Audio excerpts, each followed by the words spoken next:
مشهور ټیک ټاکر ثنا یوسف قتل شو. د هغې د قتل نه فوري وروستو ملزم گرفتار شو. ملزم د فیصل آباد نه گرفتار شو.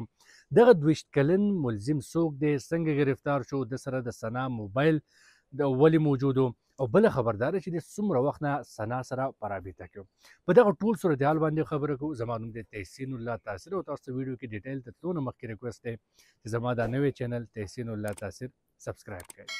ګوره خبره داسې ده چې په 2 جون اسلام آباد په جی 13 سیکټر کې یو کور چې هلته یو افسوسناکه پیښه مخې ته راغله. دا کور د هغه مشهور ټیک ټاکر ثنا یوسف څوک چې ریسنټلی نوي په سوشل میډیا باندې مشهوره شوی و او په ټیک ټاک باندې تقریبا د هغې 81,000 فالوورز دي.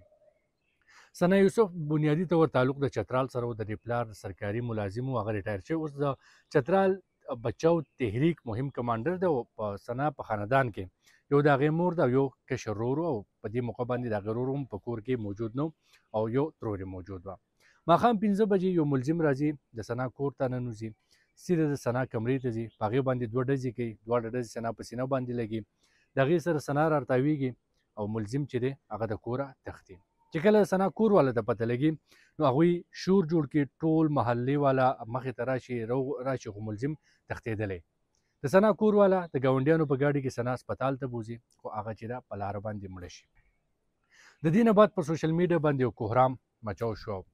ثنا په حق کې مختلف قسمه پوسټونه شروع شول. پولیس باندې هم پریشر راغی، حکومت باندې هم پریشر راغی چې په اسلام آباد کې څنګه یو کور ته کس ځي ډزې کوي او ملزم تښتي. ملزم په 24 غنټو کې دنده گرفتار شو او د هغه متعلق پولیس اهم بیانات مخې ته ورکړل. چې کوم د اسلام آباد آی جي دی هغه پریس کانفرنس کړی دی، هغه دا وایي چې ملزم د فیصل آباد نه گرفتار شوی دی او دغه تفتیش دوران مختلف خبرې هم دوی ته مخې ته راغلي دي. وایي چې کله دا واقعه مخې ته راغله موږ یو تحقیقاتي ټیم جوړ کړو، تفتیشي ټیم جوړ کړو او تفتیشي ټیم خپل کاروي شروع کړه. مختلف زاویو سره تحقیقات روانو. یو انګل دا چې ثنا په موبایل باندې کوم کالونه راغلي دي هغې واورېدلی شي او په هغې کې داسې څه هغوی ته کلو میلاو شي. یو کال پکې داسې و چې هغه ثنا سره بار د میلاویدو کوشش کو او دغه تن چې دی ثنا به ریجیکټ کو. پولیس دغه پروفایل وکړو، دغه تصویر یې راوباسو او دغه تصویر یې د ثنا کور والو ته وښودو، کوم ثنا ترور چې په کور کې موجود وه هغوی وپېژنده چې هم دغه تن کور ته راغلی او دا ملزم دی. پولیس دپاره دویم کار دا و چې اوس دغه ملزم ټریس کړي چې دی به وي چېرته.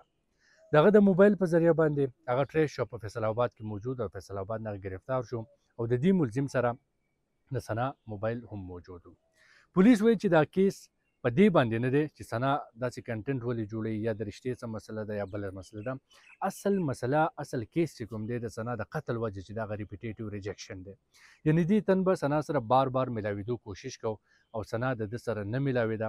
په دې وجه باندې دې کس فیصله وکړه چې ثنا قتل کړي او د هغې نه بعد د ثنا د موبایل هم ویړو. مقصد یې دا و چې څومره ثنا سره رابطه شوې ده دغه ټول ریکارډ ختم کړي. د دې نه مخکې هم د سوشل میډیا په ذریعه باندې د دې هلک د ثنا سره رابطه شوې وه. د ده هم 22 کاله عمر دی او د ده پلار هم سرکاري ملازم دی او د هغې نه بعد د هلک میټرک صرف پاس کړلی، مطلب تعلیم هم بیا مخکې جاري نه دی ساتلی. میټرک یې کړی دی او بیا مطلب یو لفنګه انسان به نو بیا د ثنا موبایل هم تښتولی دی او د کوشش یې کوو چې دغه ثبوت ختم کړي خو د هغې نه مخکې پولیس هغه گرفتار کړ او دغه منصوبې کامیابېدو ته هم پرېنښودی شو. اوس په چې کوم ملزم گرفتار شوی دی پولیس پر هغه نه نور تحقیقات کوي، دغه متعلق چې کوم قانوني کارروی د هغه به کېږي. خو په سوشل میډیا باندې دا خبره چلیږي لکه څنګه چې تاسو ته ما وویل کیس واقع اصل په دې باندې ده چې د هلک د ثنا سره میلاوېدو کوشش کو او ثنا ورسره نه میلاوېده. په دې وجه باندې د ریکي کړه، کور ته ورننوت او په 2 جون باندې هم د تقریبا 2 غنټې انتظار کړی دی. ثنا ورسره نه دی میلاو شوی. د هغې نه بعد د کور ته تللی او د هغې د قتل متعلق چې کوم منصوبه یې جوړه کړې وه هغې ویشتې ده. خو بیا په سوشل میډیا باندې دا یو ټرند شروع شو چې داسې قسم کنټنټ څوک جوړوي هغه وجل پکار دي، سوشل ټیک ټاکران یې وجل پکار دي، د سره معاشره خرابېږي، دا مختلف قسمه خلک مخې ته راغلل. ګوره اصل خبره دا ده چې د ثنا د قتل وجه چېرته هم دا نه ده چې هغې کنټنټ داسې جوړو چې هغه چاته قابل قبول نه و، د هغې رشته دارو ته یا د غیرت په نوم وجل شوې ده. دویمه خبر دا ده چې د ثنا اکاونټ تاسو وګورئ نو په کې داسې کنټنټ شته دی هم نه چې هغه ناقابل قبول یا هغه ولګري. هغې جنرال بس چېرته شاپینګ مال ته تللي، رسټورانټ ته تللي، د ملګرو سره یو ځای شوې ده، ویډیوز یې کړي دي، خبرې یې کړي دي او هغه ویډیوز اپلوډ کړي دي او هغې چترالي اکسنټ او انداز داسې چې د خلکو خوښ و او هغې ته فیم میلاو شو په دې باندې. خو بیا هم دا کوم خلک چې دا خبره کوي چې کوم غلط کنټینټ جوړي دا وجل پکار دي. ګوره غلط کنټینټ چې څوک هم جوړي د هغې دفاع څوک نه شي کولی او دا غلطه خبره ده.